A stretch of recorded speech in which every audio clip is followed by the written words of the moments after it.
Note 7, Infinix took their Note series about 2 steps forward with an advanced Helio G70 processor and significantly improved cameras, but a few more steps backward, I'd say, with a downgraded 720p LCD display and absence of a stylus and also the lack of a USB-C port.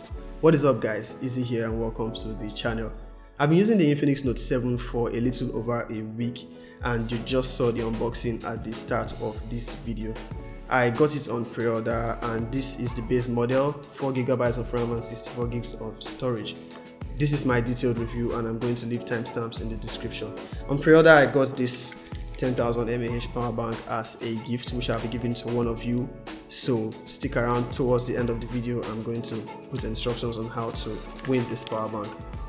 Before we proceed any further, if you haven't already, please click on that subscribe button and turn on post notifications so you get notified when I post a new video.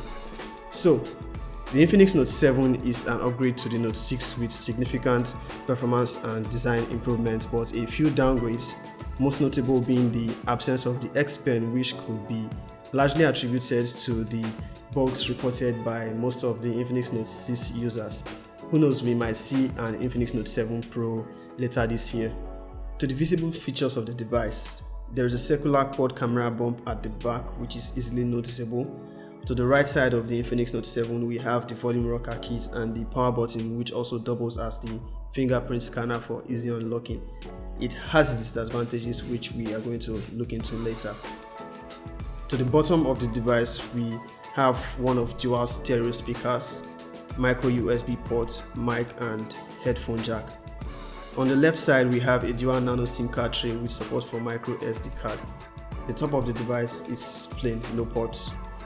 Setting up the device is straightforward as usual and you are greeted with XOS 6 with new features and still much bloatware. This is the base model of the Infinix Note 7, like I said earlier, with 4GB of RAM and 64GB of storage. It runs on Android 10. As is constant with XOS, you might want to uninstall and disable a lot of bloatware, and if you are not comfortable with XOS launcher, it's Android, you can install a custom launcher and achieve a setup just like this one. The Infinix Note 7 comes in a few colors and this is the forest green. It has an interesting design with Gorilla Glass on the front and a glassy design on the back with curves to the side. The fingerprint scanner on the Infinix Note 7 is quite fast and very responsive. It is placed on the power button, which should be for easy unlocking, but personally I don't find it very convenient. Due to its placement and the size of the phone, it is easily triggered even when you are not trying to unlock the phone. Those mini vibrations can be really annoying. XOS 6 brings dark mode, which is easy on the eyes and may look better to some, but it doesn't really save the battery since it's an LCD display. Performance wise, the Infinix Note 7 is snappy, it has no lags, apps run swiftly and smooth. Now let's talk about that massive almost 7-inch display. 720p resolution on a display as massive as this should be a crime in 2020. The Infinix Note 7 has a 720p by 1640 IPS LCD display with a display density of 258 pixels per inch. It houses a 16 megapixel home punch camera and just above it is the second stereo speaker. While it can be okay for media consumption since it's notchless, it is not crisp and not satisfactory, at least to me.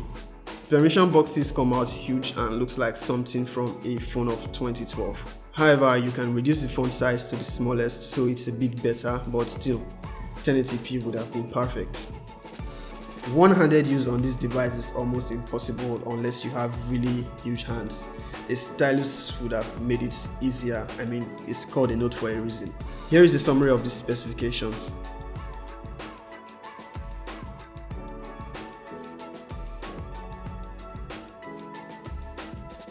The Infinix Note 7 has dual stereo speakers with DTS for better quality sound.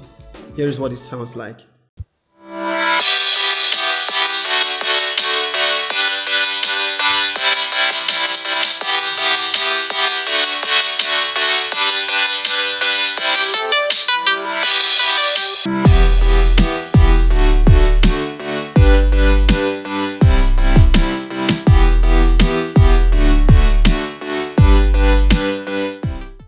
The cameras on the Infinix Note 7 is significantly improved with a quad camera setup housing a 48 megapixel main camera, a 2 megapixel macro camera, a 2 megapixel depth sensor, and an AI camera, also with a quad flash.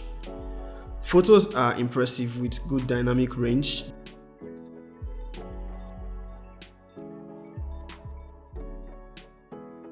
The macro camera, however, is decent, but I've seen better. There is a 48 megapixel mode on the rear camera which allows for better quality shots, which also means larger file size. The difference is not noticeable at first glance, but when cropped in a little more, you can see the preserved detail on the 48 megapixel photo. The normal photo is 3 megabytes while the 48 megapixel one is 13 megabytes. Selfies are great with enough detail, but it sometimes struggles with highlights. While using a nose mask, the selfie camera struggles with face detection, and this might make it difficult to take portrait photos while wearing a nose mask. However, portrait shots are good and edge detection is just fine. Infinix boasts of Super Night mode on the Note 7, and to an extent I can say it's quite good. The rear and selfie camera shoots 1080p videos at 30 frames per second, and it also has electronic image stabilization, which allows for smoother footage, and it is quite impressive. This is the video recording from the front-facing camera of the Infinix Note 7. This is without stabilization. It shoots in 1080p. It also has a video stabilization mode. You'll see it from the camera settings, anti-video. Not sure why it's been named anti-video, but I'll show you that right now. With stabilization enabled, the video becomes a little cropped in. It can be enabled with the palm icon on the camera.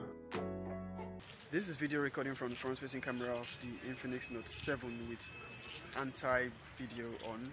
That's what they call it, but I think it's supposed to be stabilization to prevent shaky footage. Let me know what you think in the comment section. The Infinix Note 7 is also capable of slow motion videos. While it works a bit fine, the video is reduced to 720p. One of the major selling points of the Infinix Note 7 is the MediaTek Helio G70 processor, which is a gaming-focused processor. And with the performance of this device, it's easy to understand why. The Infinix Note 7 has an ANTUTU benchmark scores of 191919, which places it slightly above the Samsung Galaxy A51 in rankings. And with Geekbench, the single core score is 391 and multi-core score is 1334. Gaming on the Infinix Note 7 is actually very impressive, and the Helio G70 lives up to expectation. Games are lag-free and works fine with good enough graphics settings. PUBG works fine on default HD graphics and high frame rates. Gameplay was smooth and actually very impressive, if only this was a 1080p display. Stay tuned for my gaming review though. The Infinix Note 7 has an upgraded 5000 mAh battery, which is very impressive and can last over a day on a full charge. It has 18 watts fast charging, but with micro USB, charging from 0 to 100 in less than 2 hours, which I'd say is fair enough, but a USB-C would have been better and much faster. So that is the Infinix Note 7. Pros: I'll say the pricing is fair considering the current exchange rates. The device also has an interesting design. The cameras are very impressive. The MediaTek Helio G70 processor actually lives up to the hype. As for the cons, 720p resolution on an almost 7-inch screen. It also lacks USB-C, it lacks a stylus, and the size, it's not very convenient for me personally. I speak for myself, it might be convenient for you. So that's it guys. What do you think about the Infinix Note 7? Do leave a comment in the comment section. As for the giveaway, I'm going to be doing it on Twitter. All you need to do is retweet my tweet, and I'm going to pick a winner from the retweets. So, to the next one guys. Peace.